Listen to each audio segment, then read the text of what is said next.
हज़रत ईसा अपनी वालदा की वफ़ात के बाद उनकी कब्र पे जाते हैं और उनसे मुखातिब होकर कहते हैं कि वालदा, अगर आप फरमाएं तो मैं एक दफ़ा दोबारा आपको ज़िंदा कर सकता हूँ। वालदा आगे से जवाब देती हैं कि बेशक दुनियावी ज़िंदगी दिलचस्प है, ख़ूबसूरत है, लेकिन मैं मौत की तकलीफ़ एक दफ़ा दोबारा नहीं सह सकती।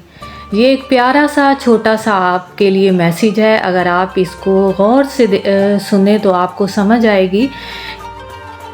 अस्सलाम वालेकुम एवरीवन, आई होप कि आप सब खैरियत से होंगे। अल्हम्दुलिल्लाह मैं भी खैरियत से हूँ।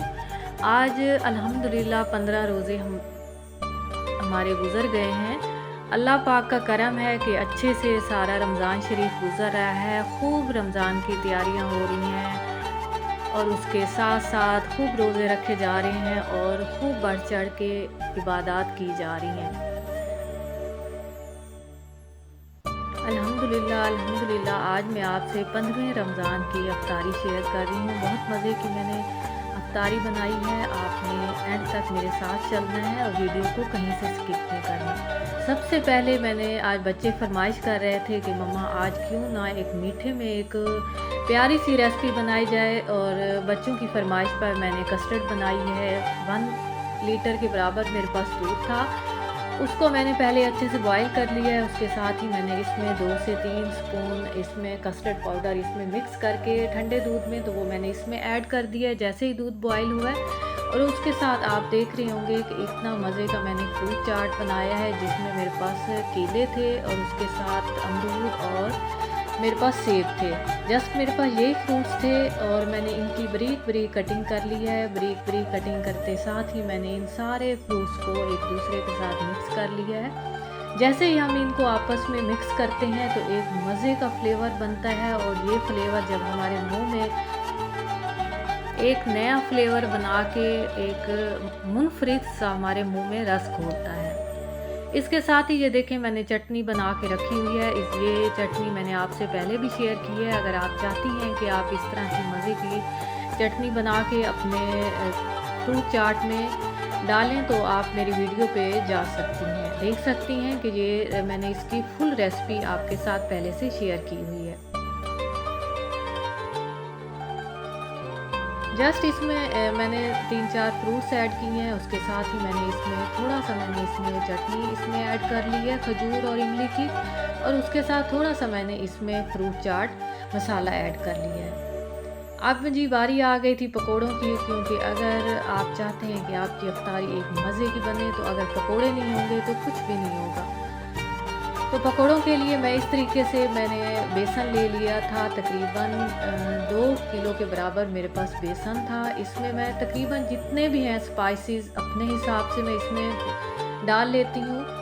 सबसे पहले मैंने इसमें नमक ऐड किया है, उसके साथ मैंने चिली पाउडर, धनिया पाउडर, हल्दी पाउडर और इसमें मैंने थोड़ा सा बेकिंग सोडा भी ऐड कर लिया है। अब मैं इनको बना के इस तरीके से मैं इस मैदे बेसन को रख लूँगी, और जब भी मुझे ज़रूरत होगी कि मैंने पकोड़े बनाने हैं तो मैं थोड़ी सी वेजीज जो मेरे हिसाब से होंगी वो मैं उनको काट लूँगी और बेसन इसमें ऐड करके मेरा झटपट ये पकोड़ों का मिसाला बन जाएगा। आलू के बारीक बारीक मैंने स्लाइसेस बना लिए हैं। उसके साथ मैंने बैंगन इसमें ऐड किया है, प्याज इसमें बारीक बारीक काटे हैं। ये सारी वेजीज मैंने काट के इसमें लास्ट में हरी मिर्चें बारीक बारीक काट के वो भी इसमें ऐड कर ली हैं।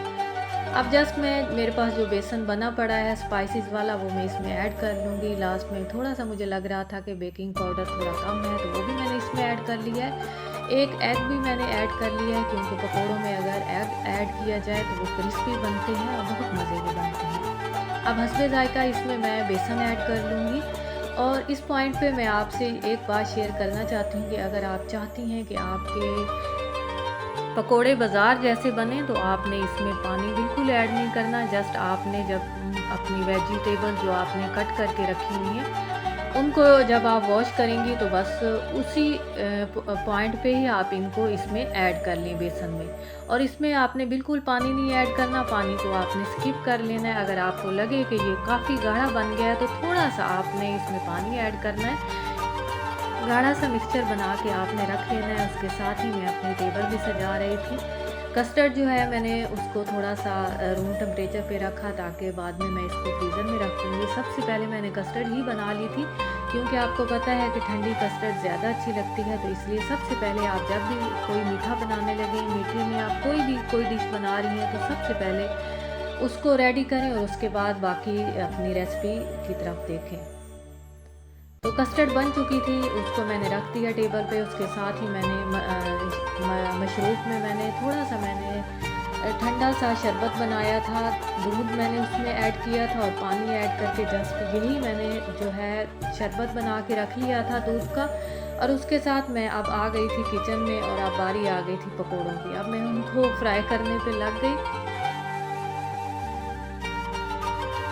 साथ जो है बहुत मज़े की आज मैं रेसिपी बना रही थी आलू और गोश्त की, क्योंकि मेरी कोशिश होती है कि मैं वही चीज़ बनाऊं जो कि बच्चे खा लें। आपको पता है कि रमज़ान शरीफ में बच्चे जब पकोड़े और इस तरह की फ्राई की हुई चीज़ें खाते हैं तो बिल्कुल खाने की तरफ नहीं आते। तो मेरी कोशिश होती है कि मैं वो वाला खाना बनाऊं जो कि बच्चे आराम से और मज़े से खा लें। इसलिए मैं लाइट सी बिल्कुल रेसिपी बना रही थी। मैंने इसमें कोई इतने ख़ास स्पाइसेस भी नहीं ऐड किए, जस्ट मैंने थोड़े से इसमें ब्लैक पेपर, नमक और साथ ही मैंने थोड़ा सा हल्दी पाउडर ऐड करके मैंने इसको बॉईल होने के लिए रख दिया था। और जैसे ये अच्छे से बॉईल हो जाएगी तो उसके बाद मैं इसमें थोड़े से आलू ऐड करके मेरी ये रेसिपी रेडी हो जाएगी। आलू ऐड करते वक्त मैं इसकी थोड़ी सी इस पॉइंट पे भुनाई करूँगी, क्योंकि अगर आलूओं की अच्छे से भुनाई आप करेंगी तो आपका आलू और गोश्त का सालन बहुत मज़े का बनेगा। अब जो है आज मेरी कोशिश थी कि क्यों ना हमारे यहाँ ये होता है कि हम अपने जितने भी नेबर्स हैं एक दूसरे के घरों में जो भी बनाएं एक दूसरे के घरों में डिस्ट्रीब्यूट करते हैं। तो आज जो है पकोड़े मैं बना रही थी, तो मैंने पकोड़े अपने साथ वाले घरों में भी दिए ताकि वो भी इस तरीके से हम एक दूसरे के साथ अपने जायकों को बदल के खुशियाँ बटोर सकते हैं।